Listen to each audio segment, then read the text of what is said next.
Saint Martin of Tours, model of charity and compassion, birth and early life. Saint Martin of Tours was born in 316 AD in Sabaria, modern-day Szombathely, Hungary, then part of the Roman Empire.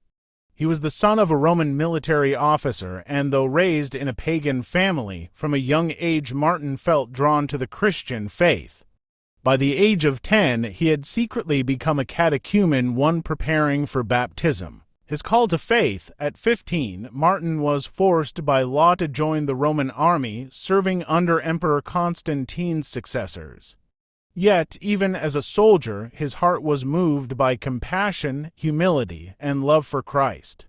He lived modestly, cared for the poor, and often shared what little he had with others. One of the most famous stories from his life occurred during his time as a young soldier in Amiens, France. On a bitterly cold winter day, Martin encountered a beggar shivering at the city gate. Having nothing but his soldier's cloak, Martin cut it in half with his sword and gave one half to the poor man. That night, Christ appeared to him in a vision wearing the same half of the cloak, saying, "Martin, who is still but a catechumen, has clothed me with this garment." This powerful vision led him to be baptized soon after, at the age of 20. His ordination and priesthood. After leaving the army, Martin devoted his life entirely to God. He became a disciple of Saint Hilary of Poitiers, one of the great theologians of the early Church. Under Hilary's guidance, he deepened his understanding of the faith and was ordained a priest around 360 AD. Martin lived as a monk and founded one of the earliest monasteries in the west at Léguges, near Poitiers, which became a center of evangelization and spiritual renewal in Gaul, modern France. Becoming Bishop of Tours, despite his desire for a quiet life of prayer, Martin's holiness could not remain hidden.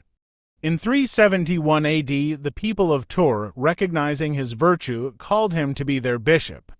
Legend says he tried to avoid the honor by hiding among geese, but the geese began to honk loudly, revealing his hiding place. As bishop, Martin lived simply and humbly, often visiting the poor and sick personally.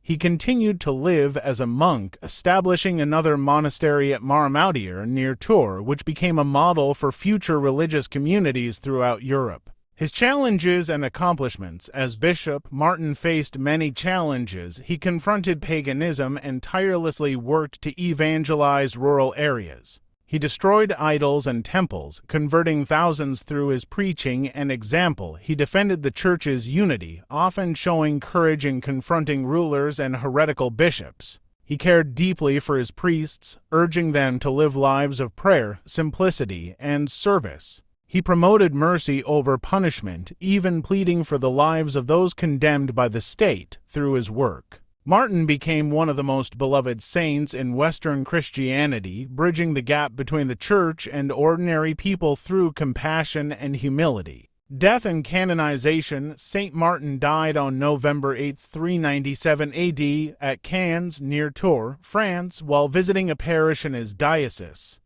The faithful mourned deeply, calling him Father of the Poor. He was canonized by popular acclamation before the formal process of canonization existed and is one of the earliest non-martyr saints venerated by the Church. His cult spread rapidly across Europe. His feast day is celebrated on November 11th. Patron saint of Saint Martin of Tours is the patron saint of soldiers, beggars, tailors, and conscientious objectors.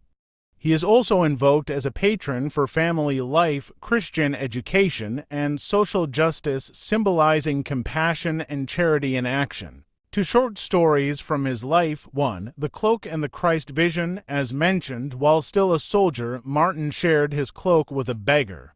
That night, Christ appeared to him, clothed in the half Martin had given, teaching him that every act of kindness to the poor is an act of love to Christ himself. 2. Raising a catechumen to life. While still a young monk, Martin visited a dying catechumen who had passed away before receiving baptism.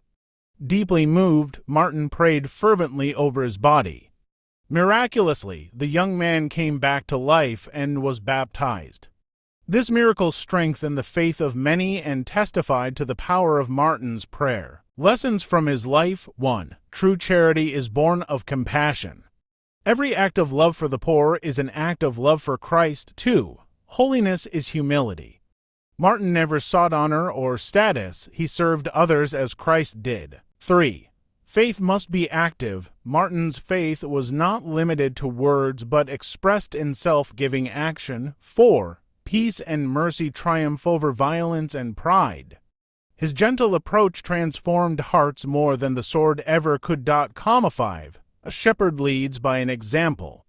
Martin lived among his people, caring for them as a brother and friend. Following in his footsteps, to follow St. Martin's example is to live a life of generosity and humility, to see Christ in every person, especially in the poor, the forgotten, and the suffering. It means being courageous enough to live the gospel, even when the world values comfort, wealth, or prestige. A question for reflection: do I recognize Christ in those who are in need, and am I willing to share what I have, my time, love, and compassion, as St. Martin did?